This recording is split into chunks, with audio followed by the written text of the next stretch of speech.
Hey everyone, good to see you, and welcome back to Mike's Wellness Corner.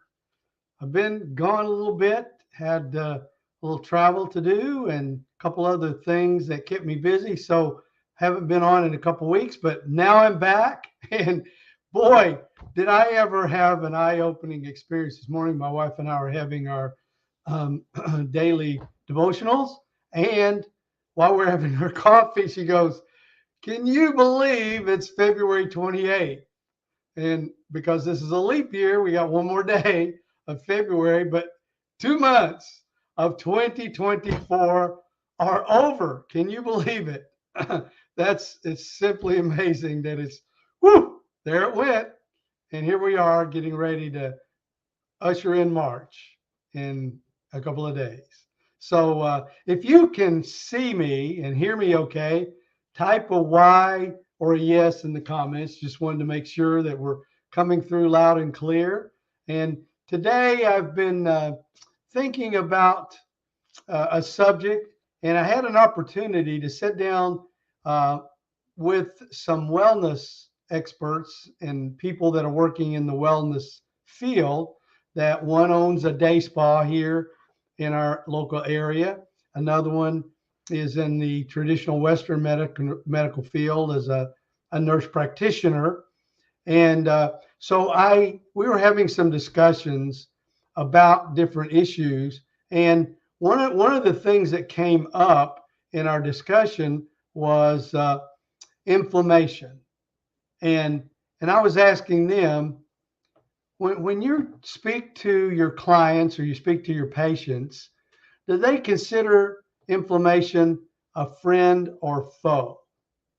And it was interesting, the dichotomy that I experienced in that discussion.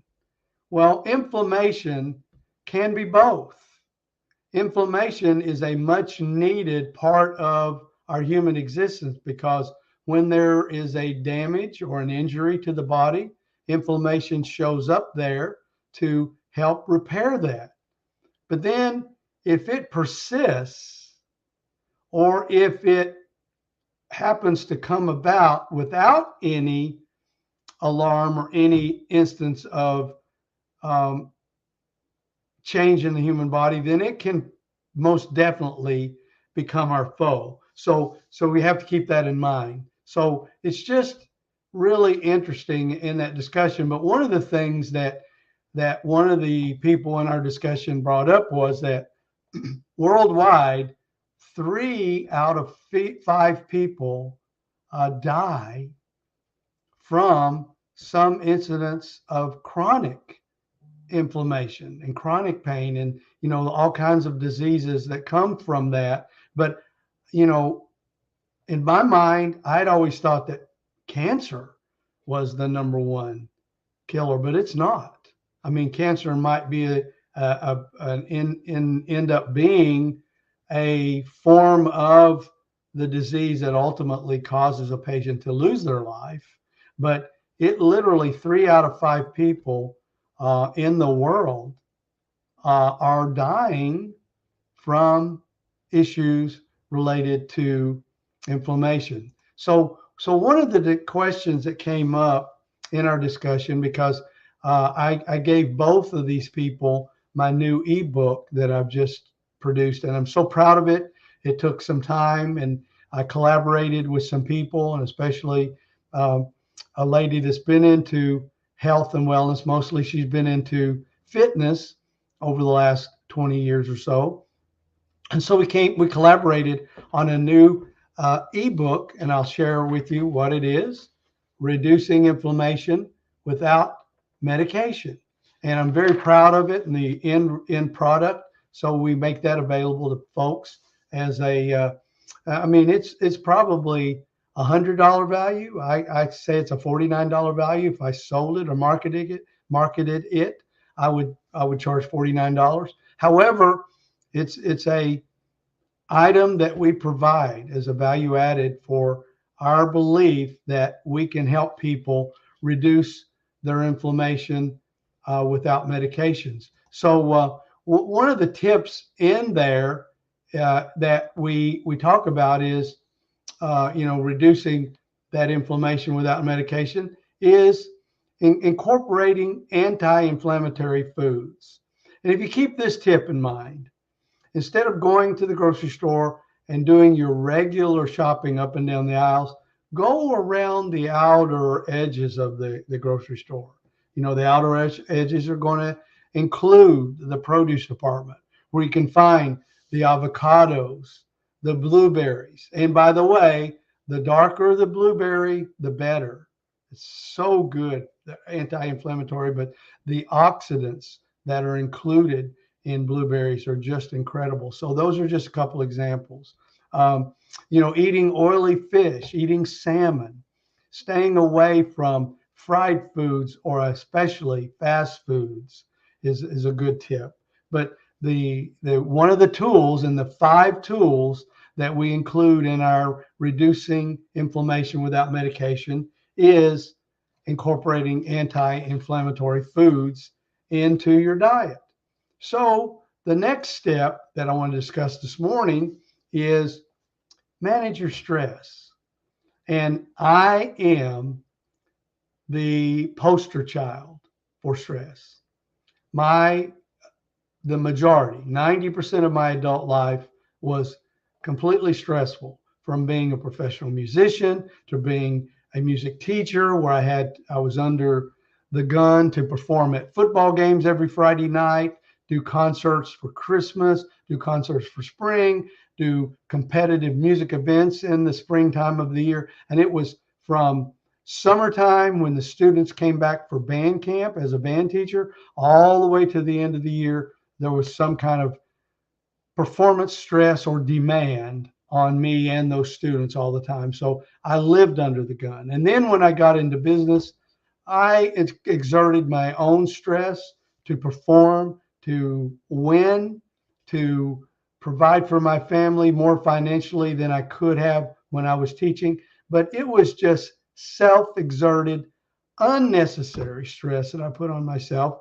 And until I had a major health crisis in 2020 and almost died, I really didn't put the emphasis on de-stressing like I do now.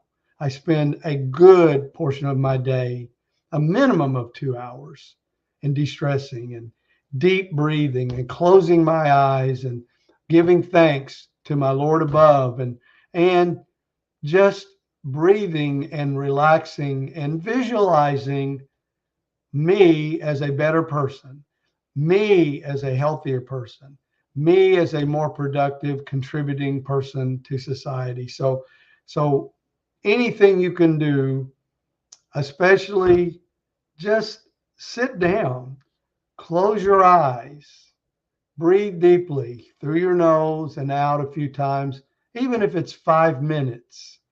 I promise you that's going to help lower your blood pressure.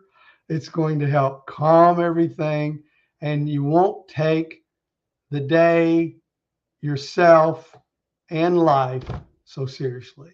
So from one poster child of stress, I could have had the statue of stress.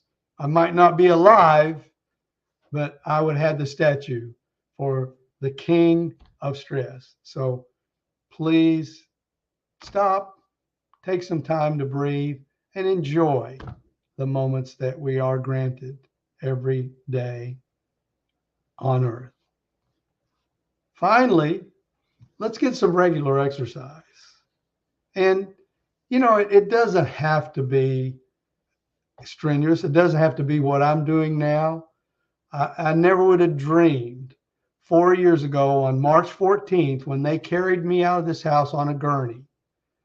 And I saw the look in my wife's face, and I knew that it was quite possible I would not be back in my home as a living human being. So after that, and I did ultimately get back on my feet, the first thing I could do was walk from my front door to the mailbox. That might have been 30 steps. And I was completely winded and exhausted from doing that. So coming back, it was a challenge. Then ultimately I could walk to my mailbox and to the neighbor's mailbox and to the next neighbor's. And ultimately within 45 days, maybe 60, I could walk around the block. And then now I do much, much more. And I'm so grateful. But honestly, looking back 4 years ago from March 14, 2020 to that's just coming up in 2 weeks, how I'm living, breathing, and active today. It is a true, true blessing. So do what you can and all that you can, but do something. I mean, taking the trash out is some exercise. Cleaning up or running the vacuum, that's some exercise, yes. But I would say do it in a formal block time. Even if it's 30 minutes, block time to do some movement. And I promise you, it's going to be beneficial. And this is proven. For 1 hour of exercise, you can extend your life up to 3 hours. So would investing 1 hour per day be worth adding another 3 hours onto your physical life? Seems like a great bargain to me, right?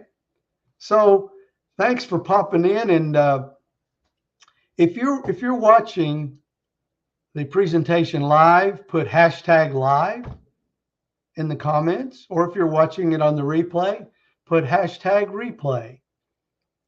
And also, if you and I have not connected before, please ring my bell so that you'll be notified of my future events like this and my content on LinkedIn, especially. But type in where you're from. I'm just curious to see where the people that are watching either live or on the replay are tuning in from. I appreciate that. So at any rate, we're going to, we talked about the regular exercise, right? So I'd like for you to reach out to me at mikebeverly.life. And if you'd like to schedule a free courtesy call, I'd love to just chat with you and hear what's going on in your life. There's no pressure. No, there will be no sales presentations. It's just a get acquainted with one another. And I'd like to just find out how my content on LinkedIn and other platforms has been of value to you.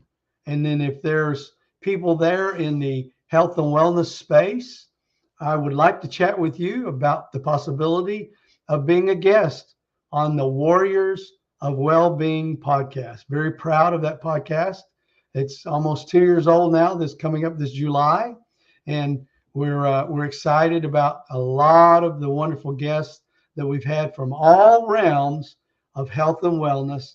But we are very proud to be one of the warriors that's helping people get educated about several aspects of their life and all of that. So one of the things that has also come up in the discussion is, can people set goals to conquer this inflammation without medication?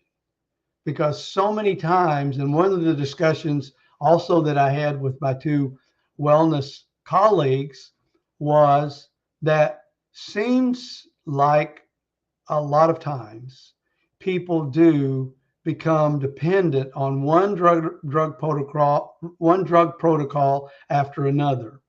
And when they try one and the pain or the inflammation that they're dealing with is not remedied, they're mad at their provider that they're not getting something else and another medication that's stronger.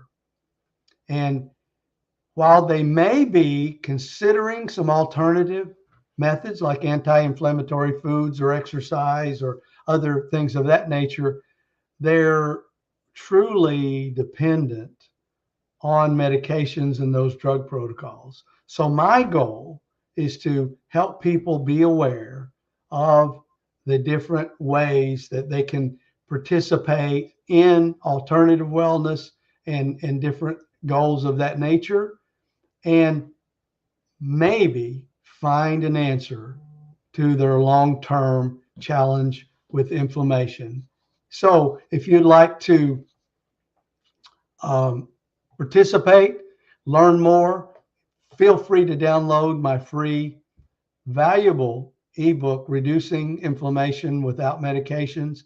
I will put that in the information along with this live content so that you can download that and use that as a source for your benefit. So please reach out. Again, MikeBeverly.life is my website, and you're welcome to go there, schedule some time with me to chat, and look forward to seeing you again real soon on another one of the live presentations here, LinkedIn, Facebook, and YouTube from Mike's Wellness Corner. Have a wonderful rest of your February. One more day, everyone, and a wonderful rest of your week. Take care.